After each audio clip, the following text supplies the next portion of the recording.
It looks like we're live.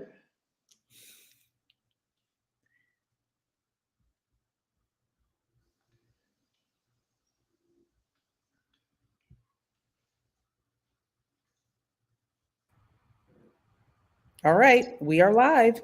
Welcome to the Launch Your Business with Customer Focused Marketing, a Google Lunch and Learn. We will be hosted by Roberto Martinez. And here we go. Well, thank you so much, Tanya. Thank you so much, Jackie, for allowing me to be here today with your amazing chamber and organization. My name is Roberto Martinez. You can call me Robert. I'm very excited to be here today. We're going to jump right in. I know you guys are having lunch, so I want to make sure we get the most out of this time. And hopefully, a little bit later, if you have any questions, we can answer any questions you have around the presentation or anything under the sun when it comes to Google. Okay, who am I? Why am I in front of you today? Great question. I am a statewide coach for Google. I've been doing this for Google for the past 6 years, helping entrepreneurs, small business owners, startups understand how to leverage digital tools and services pertaining to Google, free services uh, that Google tools provide, as well as other services that might come at a cost. But for this conversation, we're going to focus on how to leverage certain productivity tools that Google provides us.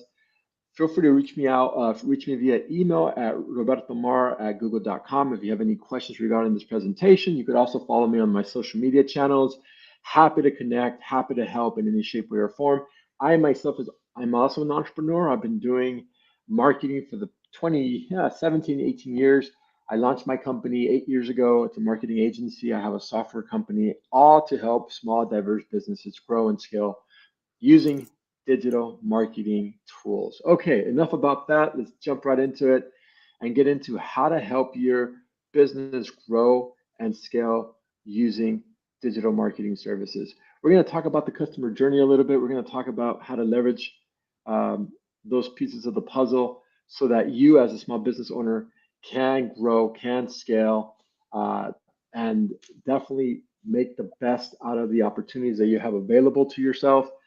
We're going to talk about marketing 101 and different aspects of marketing. We're also going to talk about how to reach your prospective customer base, create awareness. There's 3 different phases here that allow you to create awareness. We're also going to talk about how to engage and influence those prospective customers once you bring them into the funnel.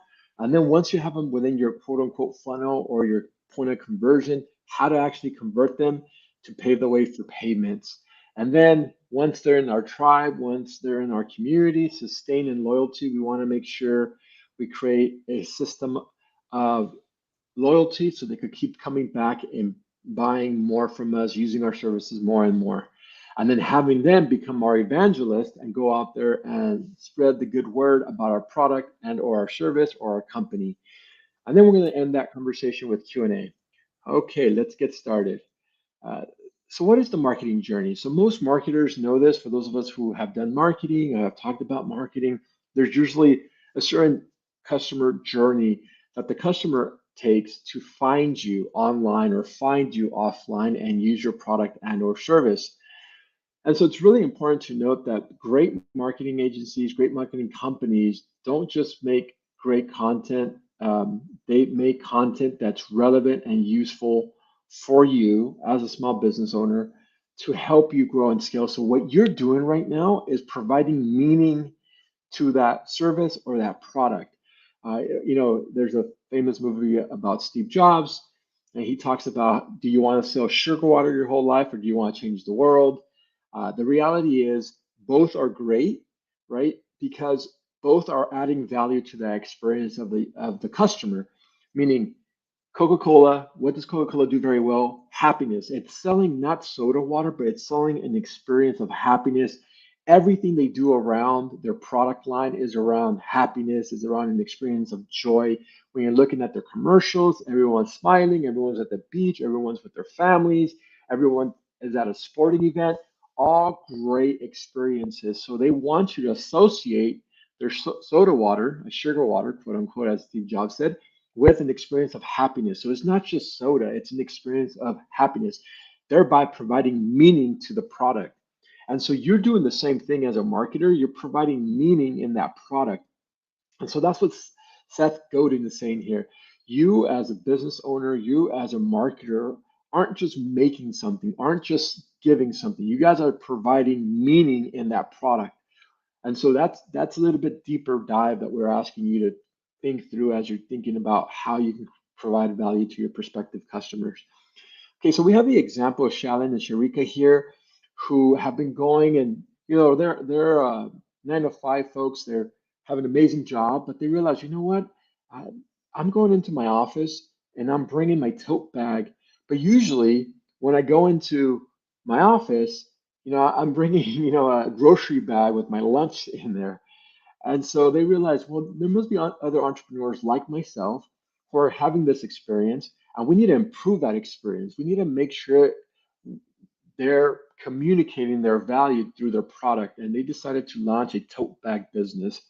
And so many of us as entrepreneurs do not start off as entrepreneurs. We might not have been born saying, hey, we want to become an entrepreneur, we want to launch our own company. Instead, we have a passion and we have an idea, and those two come together to create a product and or a service.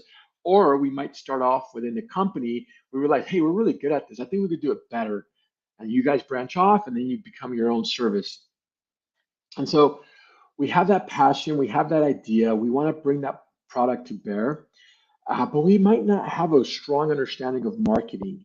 And so this particular presentation helps us have a better idea of what we can do as entrepreneurs to improve our marketing capabilities, to communicate value to our customers so that they could buy from us. So the first thing, let's just define what marketing is. One of the things that our organization loves talking about is you creating meaning and value in your product and service, and you're telling that story about who you are and why you exist. It's an extremely important piece here. Like, why do you exist? Why are you in the marketplace? And that's your like I am legend. That's what I call your origin story. Why did you launch your company? Then after that, you want to build relationships with those customers, and that relationship leads to trust and credibility. So the more you know someone, the more you understand who they are, the more you trust them, and the more credibility that they receive because they touch you again and again and again. And so understanding that piece is extremely important. Building that relationship, building that trust with the prospective customer. Marketing allows us to do that because it continuously reminds the prospective customer about what you're about what you do, about what you sell, and they're able to see you across multiple different channels: social, email, website, offline, online, blogs, webinars, what have you. The more exposure they have, the more connected they are to you and to your product and or service. And then once they do that, you want to influence those customers along their journey. So how are you solving the problems that they have as a business? How are you solving the problem they have as a consumer base? What are you providing them that makes them feel, hey, this particular company gets me, understands me, and is providing a solution to the problem that I have in my life? So what does that customer journey look like? Well, we break it down to 4 different pieces here. The first one is the customer becomes aware there's a problem, just like the entrepreneur with the tote bag. Hey, I'm bringing my lunch to the office, but I'm bringing them in the grocery bag. That's not very professional. Well, there must be, maybe there's I don't want to bring a lunchable bag. I want to bring something professional that really speaks to who I am. They become aware of the problem. And then consideration, what is that phase? That phase is when you start thinking about, is this particular solution for me? Is going in on online and finding an Amazon website and buying a lunchable bag or like a little small bag, or is there something better out there that I haven't even thought about that might actually fix the problem that I have?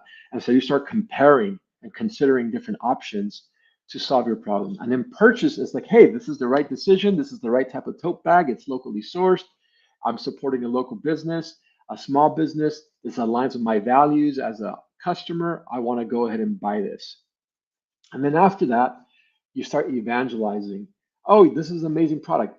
So think about the kind of cars you guys are driving. We don't buy 7 different types or brands of cars. We typically pretty brand loyal. We could talk about it. Same thing with laptops, same thing with phones.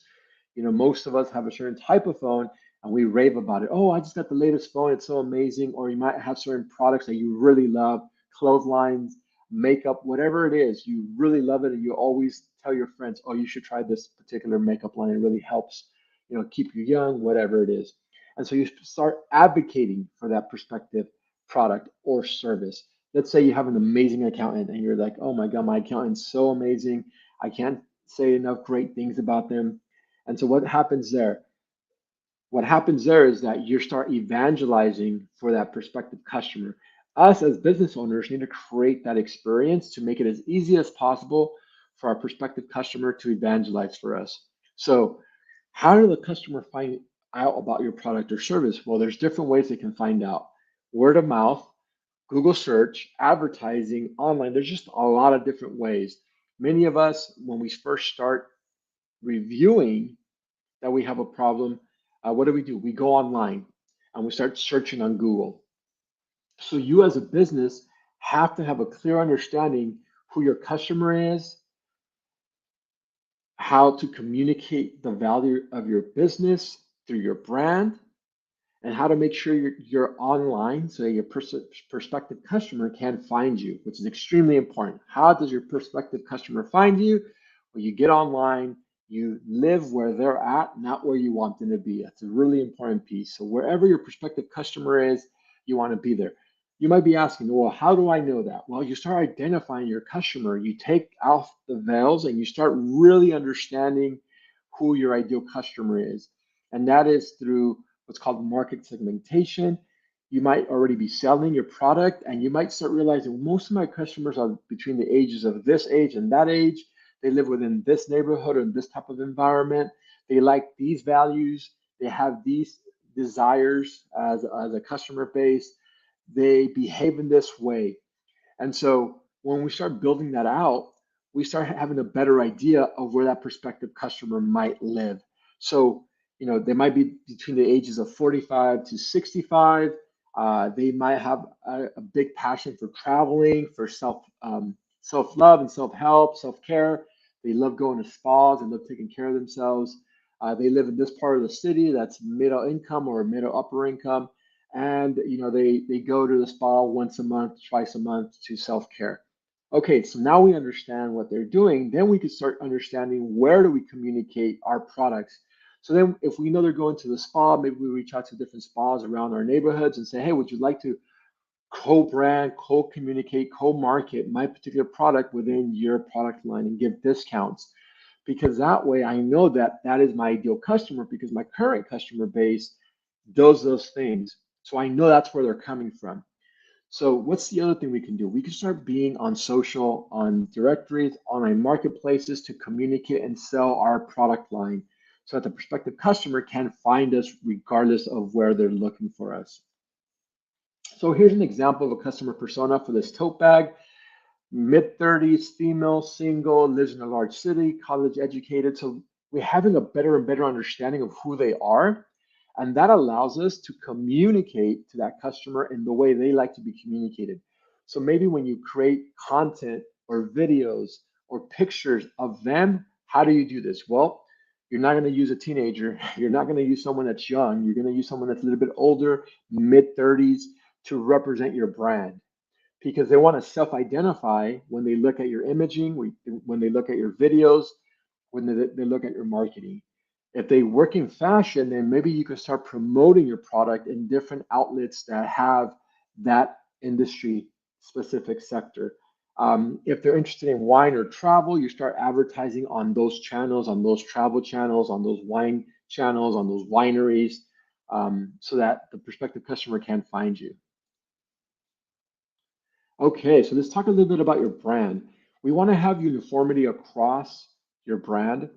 And so what does a brand consist of? Well, obviously it's logo and color. We kind of get that. Here's an example of Google, right? So Google has certain colors. You know when you see Google that it's Google, you know the color, the font, the look and the feel. So that's what defines your brand elements. And that includes the type of typography you use, how it looks, and how that prospective brand makes you feel. And then the graphic elements is how they come together, how that image. So again, where our product line is inspiring, it's helpful, it's entrepreneurial, it is a working class, business class.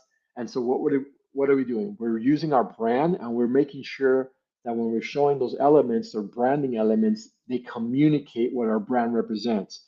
So let's take the example of Coca-Cola again. Red is obviously their color, and they have cursive, but their elements are happy, and their brand ID, their representation of their brand is happiness, joy. And so, what are they going to do? They're going to show children playing, they're going to show adults playing, they're going to show grandma with their siblings, with their nieces and nephews, with their grandchildren, and they're playing and they're drinking Coke, and everyone's super happy, right? Those are the graphic elements coming together through visual representation. And another piece of it is messaging and voice. So let's say you're a lawyer or an accountant. Are you going to be fun and gregarious and outgoing and funny and playful? Or are you going to be buttoned down, serious, stern, matter of fact? Well, obviously, you want to communicate that, hey, you can trust me. I'm your lawyer. I'm going to take care of you. Or I am your accountant. I'm going to take care of you. So the voice, the way you write emails, the way you communicate your brand, the way you show up on blogs, on webinars is going to be very professional, rightly buttoned down. But let's say you have, let's say, a scooter company or a bike company. Well, it's going to be fun. It's going to be energetic. It's going to be exciting. It's going to be in your face. So, what are you using? Words and languages that represent your brand. Exciting. Come ride with us. Jump into your new adventure today. Like so, all those words represent the voice. You're not going to be buttoned down. You're going to be more relaxed, more fun, more fluid. So, all these come together to create that brand element of yours. We also want to represent our values and who we represent in the marketplace. And it's really important to understand who we are and accept ourselves as we are, and then communicate that out to the customers in our marketing, in our branding. So, who are you? Who do you want to be? And what do you stand for? And that those are your brand values or your company values, and they show up when it's really tough times, right? They show up when you're confronted with a challenge. And so when you start thinking about that, you want to create what's called a positioning statement. How are we different from everyone else? Yes, you could buy a tote bag from China, or you could buy a tote bag locally sourced with local talent, because that's what we represent. We present our community and we serve our community. And that's what differentiates us. And that's the promise we're going to make. We're for and by the community. And so if you support us, you're supporting a local job. So you can use this template to create your positioning statement. And this is really going to help you communicate your value across your social media, your blogs, your online channels. So for blank, who customer challenge or need, the opportunity that you have as a business that you're providing that solution for, your company, product and or service, and then what makes them different, distinct, and unique, because the promise you're making to the marketplace. Why are you distinct and unique? And so when you think about that, let's use the example of the tote bag. For working professionals, that's their target segmentation, that's their target market, who need a stylish yet functional lunch bag. And then the company name, TW Totes, provides fashionable, insulated, vegan leather totes because everyone deserves a luxurious and functional lunch bag the entire family can use. So they're telling you what makes them distinct and unique. And they're expressing, hey, do I self identify as someone who's a working professional? Do I self identify as someone who values vegan leather, who likes luxury but also likes functionality? If yes, this is my company because my company is representing my values. Okay, so we're gonna keep going through this, and if you guys have any questions, so Tanya asked a great question. Let me answer this question. How many channels should a small business owner be on? That's a great question. So I would always start with where are my customers? Where are my customers found? So you could be in every single channel if you want to, but think Where is my customer found? Is it found on LinkedIn? If I'm a lawyer or a accountant, should I be on Instagram or should I be on LinkedIn? Which one should I spend more energy on? Yet, if I am a bakery or a flower shop, should I be on LinkedIn or should I be on Instagram or TikTok or Twitter, for example? Well, those are four different options. I only have a certain amount of time and energy. Let me focus on what's most important. So I'm going to focus on Instagram because a bakery is very visual. So is a flower shop, very visual. So Instagram is a very visual platform. Then I might think about TikTok. And then I might think about Facebook, and then I might think about LinkedIn. So I'll do that in that order because I know that customers are going to be searching for my different uh, baked goods, and that's very visual. My croissants, my donuts, my cakes, my whatever it happens to be, or my flower arrangement. Maybe I just covered a wedding and it's so beautiful. What about an author? So what is an author? An author is it could be fiction or nonfiction, right? What do we care about? So what's a great space to be in? The platform Medium. Medium is a great platform that allows authors to communicate their thoughts. They can write short stories. They could push out content, and they could push people to that page so they could become self-aware. The other thing an author can do, obviously, LinkedIn is probably a big one for them, where they could become thought leaders within their industry. Let's say they're nonprofit. Sorry, they are a nonfiction writer that talks about how to improve your um, your marketing or your self-esteem. So they want to position themselves as thought leaders in the marketplace. They're going to go on LinkedIn and they're going to write blogs around that subject matter because they know people are going to be searching for that. And so as you're thinking through that, that's going to help you a great deal.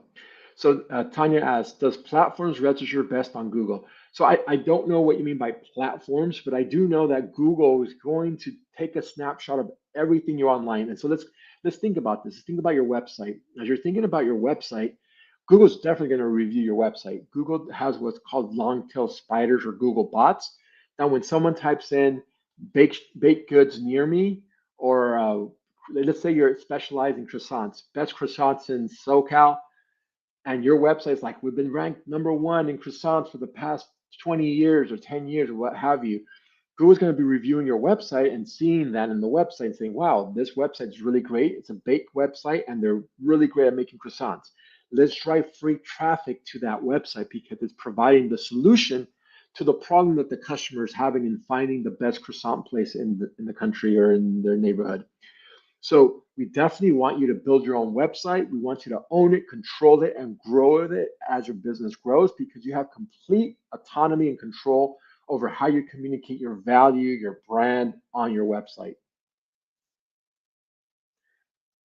We also So great question. So they're asking for platforms. Okay, so there's a lot of different platforms, and it all depends on your specific industry and sector. So think about this. Remember, we talked about your customers. Where are your customers? Are your customers on LinkedIn? Are your customers on Instagram? Are your customers on Twitter? Are your customers on Medium? Are your customers on there's a Facebook, wherever your customers are at, that's where you want to be. That's the platforms you want to be on. And you want to tier it according to the priority. So let's say out of 100 customers, 25 are on Twitter, but 60 are on Instagram. You're always going to focus on where the majority of your customers are. So you're going to put it there. And then does Google pick up on that? Well, this particular free service called Google Business Profile allows you to be found on the Google search engine, which is the world's largest search engine. 80% of every single customer starts their customer journey on search. So you definitely want to be on the world's largest search engine that happens to be Google. Really important piece here. And it's completely free. It doesn't cost you a dime to be on Google Business Profile. All you have to do is go to google.com/business. And what is Google Business Profile? Well, it's when you type in a business name and then that business pops up. And you're like, oh, it's there. on Google search. And then you go on Google Maps and you see all these businesses pop up. That's Google Business Profile. And it's a free service that Google provides to every and all small business or every business in general that wants to be found on Google search or Google Maps. So we definitely want you to create that. Okay. Any questions about that while I move on to the next slide? I actually posted a, oh, oh, I didn't put Yes. it in the right place. Okay, so my question is, I have an idea. Can you hear me? Yep. I have an idea who my customer base is, but I'm not absolutely certain. So can you give me specific ways that I can find out? Yeah, Jackie, great question. So, Jackie, can you tell me a little bit about your company? I'm an author. Yes. Okay, so Jackie, so what you can do as you're an author, as you think through you as an author, who's reading your book? Who's reading? What kind of writing do you do? Memoir. Memoir about your life. So then you start thinking about who's reading my book and what is their age range, what is their income level, why are they reading my book, what am I adding value to them? Are they empathizing with me in my journey? Are they trying to discover that? So as you're thinking through those things, you're going to have a better and better idea of who's consuming your book and why they're consuming your book. And then you say, okay, now that I know that, let me create content where those prospective customers live. So you could go online and Google, um, what's the average demographic of people on Instagram? What's the average demographic on people on LinkedIn? What's the average demographic on people on Google or on Facebook? And then it'll give you a breakdown of the ages that they're at. And then you're like, okay, well, that's great. Now I know where to actually live and where to actually spend most of my social media energy on. They live here. And then you can also start thinking about why do they consume your book and what value you're providing to them. You're empowering them to be truthful with themselves, to actually go into their journey and say, hey, I'm also part of that journey. Me too. I've experienced that too. I could be vulnerable with you and open up. And so now you start creating content that speaks to why they read your book. And that content is like how to be brave, how to open up, how to speak your truth, how to tell your story. You create that content and then you post it on those social media channels that you know they're on. Great question. All right. Yeah, and so that's the thing. Can you give specific ways to identify who they might be? Another way you can understand who your prospective customer is by just sampling your current customer base. Who is your current customer base? What are they doing? Where do they live? So out of 100 prospective customers, 50 bought from you, then talk to those 50. Hey, why did you read our book? Or why did you go to my bake shop? Or what did you really like about my bakery or my flower shop? And the more you know about them and why they bought from you, the more likely you are to understand their needs, their wants, their desires. And then you could use marketing to communicate those same needs, wants, and desires across your multiple marketing channels. And so that's the whole consideration phase. You start thinking about what you can provide to them and how you make it as easy as possible to review and analyze your service or your product. And that is, a lot of software companies might do checklists like, here's what we provide, check, check, check, check, check. Or, a lot of phone companies do that. If you buy this service, here's everything that comes with this service. If you use our competitors, they only have two. We have seven. Therefore, you should buy us. That's consideration, right? You're considering the different options. So you could create content to help them make an informed decision on why they should buy it from you. And the way you do that is by listening to your customer needs and learning from your customer, by understanding why they said yes, why they said no, and then communicating that value across your marketing channels. We talked about this with the author, and then developing those relationships with your customers so they could evangelize for you, so they could tell you themselves, oh, I love you guys. You guys are very considerate. You really understood my story. You being vulnerable has helped me be vulnerable. So be vulnerable together might be one of your catchphrases or your slogans. Strength through vulnerability might be another one. Whatever it happens to be, now you're better understanding of what value you're providing them and then communicating that value across your channels. Where does it hurt, right? Where does it hurt? Does it hurt here, here, here, here? And so I had a really cool friend, and he's a marketer as well. And a couple years ago, he told me a great lesson about pain points. And he says, "How much would you pay for an aspirin?" And I was like, "An aspirin? What are you talking about?" It's like, "Yeah, just go through the hypothetical situation with me, Roberto. How much would you pay for this aspirin?" And I was like, "Well, I don't know. Like, depends. I don't really have a headache right now, so I wouldn't pay anything." It's like, "Okay, now you have a pounding headache and it's really, really painful. How much would you pay for this aspirin?" It's like, "Oh, probably like $2, $3." I'm like, "Even though you have a really pounding headache?" I'm like, "Yep." It's like, "Okay, what if you're locked in the room and I'm the only one with that aspirin? How much would you pay then?" And I was like, "Well, there's a lot of money I would pay for that aspirin. No matter if I could Venmo you or Zelle you." But yeah, so scarcity and understand so you are the business owner in this scenario. You're the person who has the aspirin. Understanding what hurts, i.e., in this scenario, my head hurt. And so you understanding what you're solving for is extremely important. What is it that there's a need for that I'm providing a solution for? And then when does that need arise? When does that prospective customer have that pain point? And then addressing how you're going to solve that. Here's the aspirin. And the more scarce that aspirin is, the more likely they are to pay more and more money for that aspirin. So understanding, and so for example, let's give you a hypothetical example. Maybe an aspirin is too abstract, but if you're an accountant, and folks, 2 weeks ago we had to pay the IRS, and I did not start my taxes. Well, maybe if I started my taxes in January, I wouldn't pay a premium. Oh, whatever, I'll take care of it later. But now it's 2 weeks out. I am really hurting. I have a pain point. I need to take care of my taxes. I'm willing to pay a lot now. Maybe in January, I'll pay market rate for me filing my taxes with my accountant. Now I'm begging my accountant, please, please, please, please take me as a client. I'll pay you a premium to pay for that. So that's an example of understanding the pain point, the need, how to address that challenge, and then making sure you're found online to solve that solution.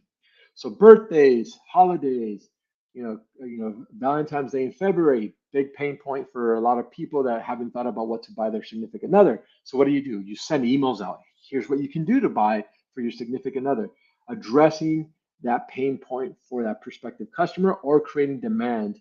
Summer's coming along. Let's get ready for summer with a summer bod or like whatever it happens to be with great style clothing, or let's get you in transition for spring. So you're showing the need, you're demonstrating how you're solving for that need.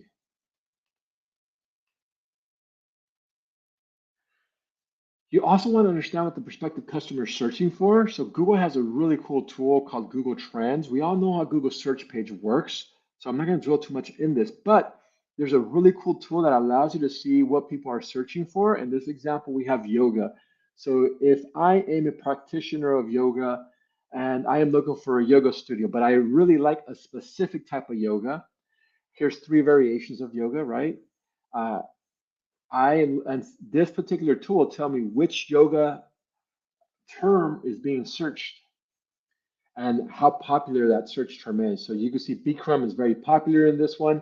So if I want to capture prospective customers, I'm going to offer Bikram yoga, and I'm going to list it on my website. I'm going to list it on social media. I'm going to list it on my blog. I'm going to list it on my email marketing campaign. So people will be well aware that that's what I want them to know because I know it's trending. And so that's how you can use Google Trends to understand future trends and get in front of the curve before your customer base might pass you up. Really cool tool. It's completely free. Just go to jeet.co/trends.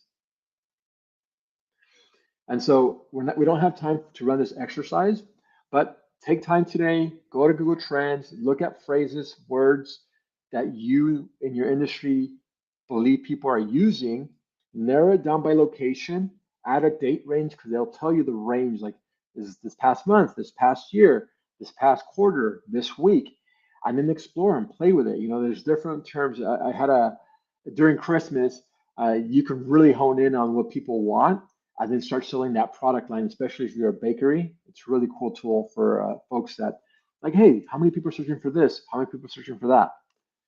And then get in front of it and then communicate, right? Communication 101 is marketing 101, really.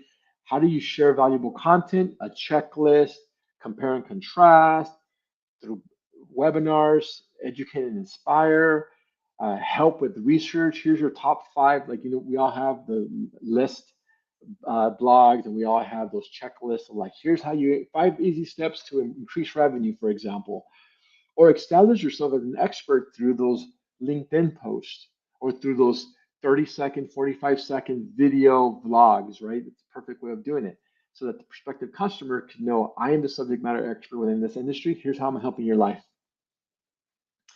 And then share that content across as many channels as you want. Social, email, YouTube, podcast, online publishing, websites, and blogs. You're communicating the value, you're communicating how you're going to make their life easier, how you're solving that problem, that headache, that tax payment, whatever it happens to be. Summer's coming along. Let's get your summer body ready. Whatever it happens to be, here's 5 steps to get you ready for summer, whatever that happens to be. And then once you have the content, you communicate that across multiple channels. And we're always sharing, not selling, which is a really big piece. We're always informing, we're always educating and delighting. We're not telling you buy, buy, buy. We're saying, here's information. Here's how I'm going to help you make your life easier. Here's how this information is going to make you be more successful, more financially stable, more spiritual alignment, what have you. And so you're helping the prospective customer, and they may trust you, and they say, hey, this is a company I trust. I want to keep buying from them, or I want to buy from them. And the way you do that is by solving their problems and listening to them and listening to that conversation so that you could help them evaluate that pain point that they have. A lot of the times, we think we know what the customer wants without listening to the customer. And that doesn't mean the customer is right. It just means I need to listen to what you're asking me. Let me see if I can provide a solution for the problem that you have. And the only way I know how is through listening. I was running a program, and one of my account managers does an amazing job listening to the problem, listening to what the customer needs, not what we can do for them, not all the different tools that I have available for you, but like, what is it that you need, and how can I help you fulfill that need? So we have an example here of Tracy and Danny. They make some amazing cupcakes. It's lunchtime, so I'm talking about food, so I apologize. So yeah, so what do they do? So they create cupcakes in mason jars, really yummy stuff, but they tell their customers, hey, can you tell us what your favorite recipe is? Can you tell us, did you like this? Did you like that? Can you give us recommendations of what you want to see for summer? What kind of foods do you want to see? What kind of baked goods do you want to see? And so you provide a feedback loop for your customers to be able to learn from them what they want. And you bring them into that production line, you bring them into that customer service line so you can learn from them. Like, man, these clients really like my pumpkin spice latte because it's fall time. So let me make sure I roll out that line. Or, it's summer, so they really like that apple pie, and it's, whatever it happens to be. Or maybe you do co-branding with certain ice cream, right? Like, so now you have apple pie a la mode with whatever other ice cream company that you might want to partner with. So when you think about the customer journey, you want to think about what leads the customer to actually become a customer. So what do we mean by this? Well, we talked about it, the pain point, right? Like, when is it that I need this solution? When do I need it? Do I need it at the end of the month, the beginning of the month, in the middle of the month? And then sending that call to action: buy from me now, hire from me now, use my service now, read my book now. Are you going through this transitional period in your life? Yes, you are. Perfect book for you. I have the perfect book. This is why you should be reading this. And then make it as easy as possible for the customer to take that action. And what do I mean by that? I mean, as you're thinking through this experience, your website is where most businesses convert. So let's say you have a website, but you don't have your phone number, or you don't have a form. And it's tough for me to get to the action that I need to get to take that action I want to solve the problem that I need. So streamline that process. I always tell customers, especially that have products or e-commerce, tell me how many clicks it takes to get your customer to buy from you. Go through that experience, streamline that experience. Oh, it took 10 clicks. Well, that's not good enough. We need to cut it down to 3. Let's figure out how to cut it down to 3 clicks. And then think through that experience. So streamline that process that gets them to buy from you. And so identifying those actions that customer has and those call to actions. If you're a service, email signups, form completions. If you're educating the customer, content download. Here's the checklist. Here's how we're better than our competition. If we're providing a certain type of solution, hey, we believe in ourselves, a free trial or demo, no cost to you. Give us a call. We'll have a free consultation, and then placing an item in the cart. Once it's in the cart, make sure that the prospective customer buys from you. Offering, hey, it's the last day of the month.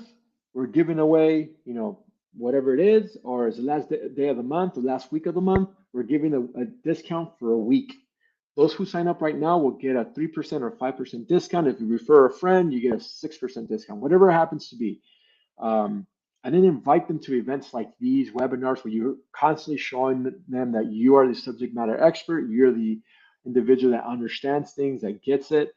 And then tell them, hey, look how many other people love us. Customer testimonials.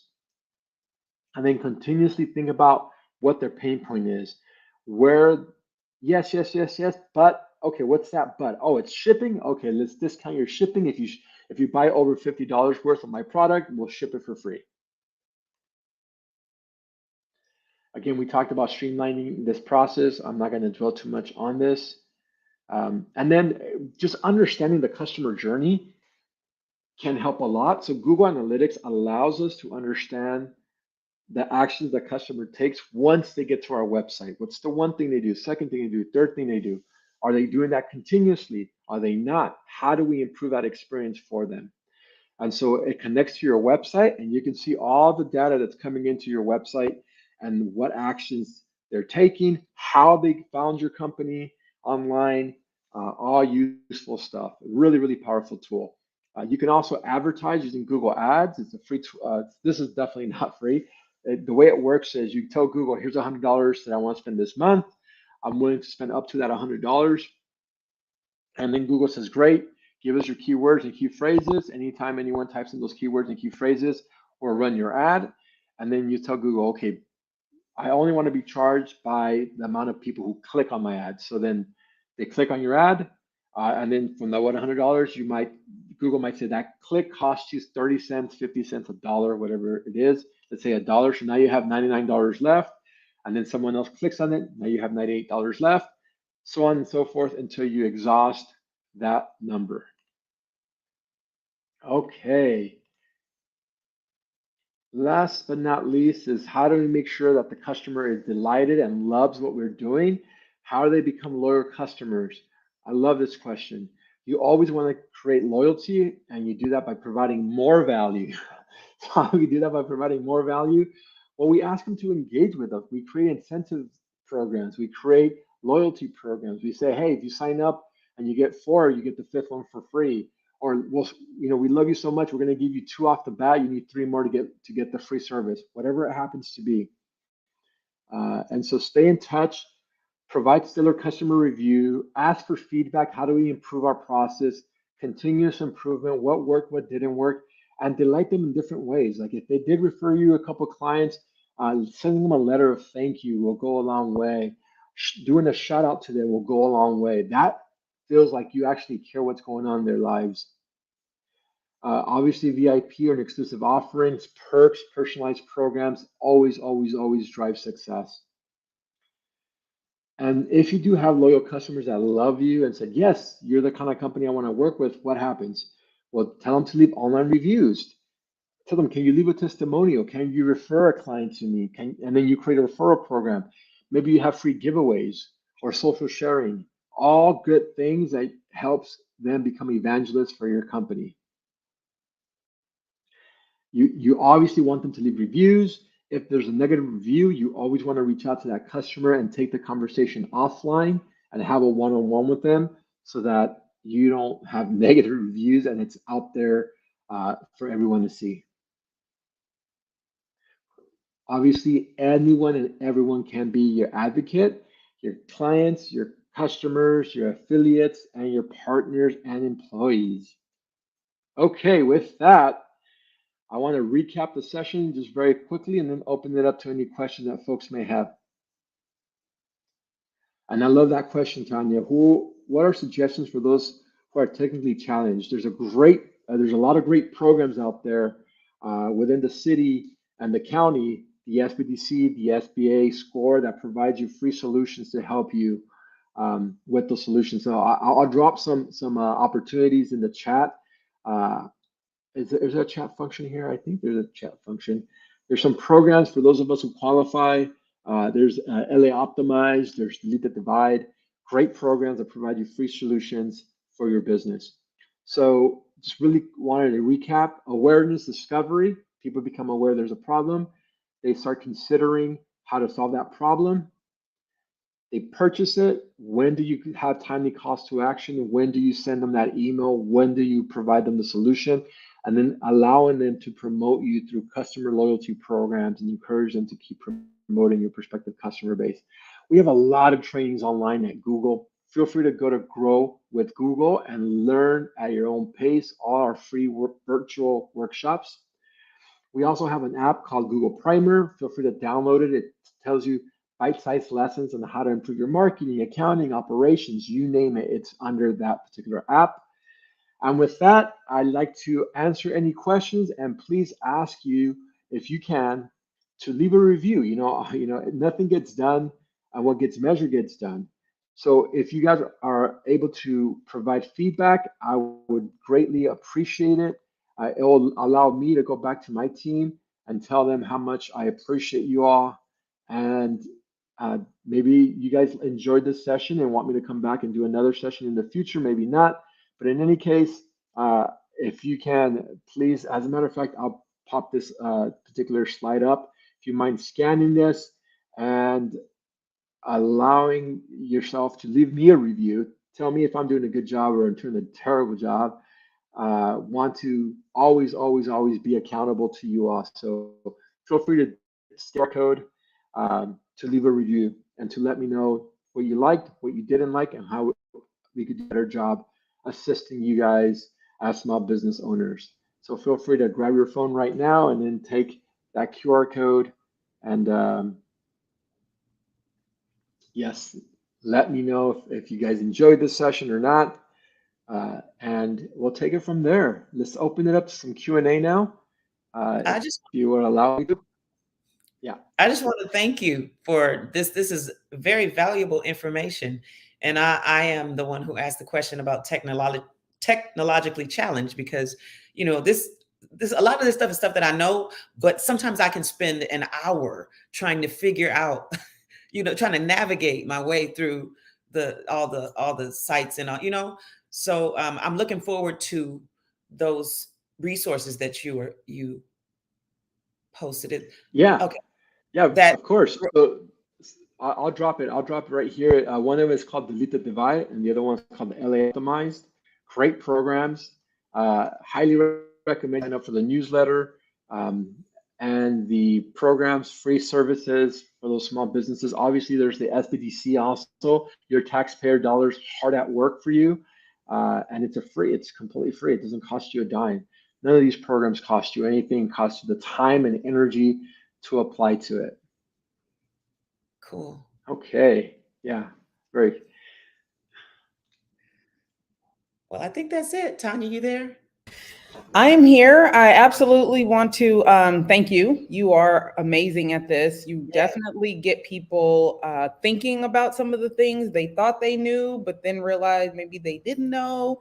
And I'm going to make sure that you guys get all of these resources because, like he said, the county actually provides amazing opportunities for you to continue to learn. But being able to maximize Google is something that will take your business to the next level without you having to try really hard. There's just some basics, and being able to have Roberto kind of talk about some of those things gives you an idea of, well, maybe I need to go ahead and take some of these classes or do some of these trainings. But always want to thank him for dropping knowledge and opening people's minds to it's not really that complicated. You just need to know a few things that you probably don't. But definitely Grow with Google is a great resource for any business owner, entrepreneur, author, and I just appreciate him being here and able to do that for us. So thank you so much.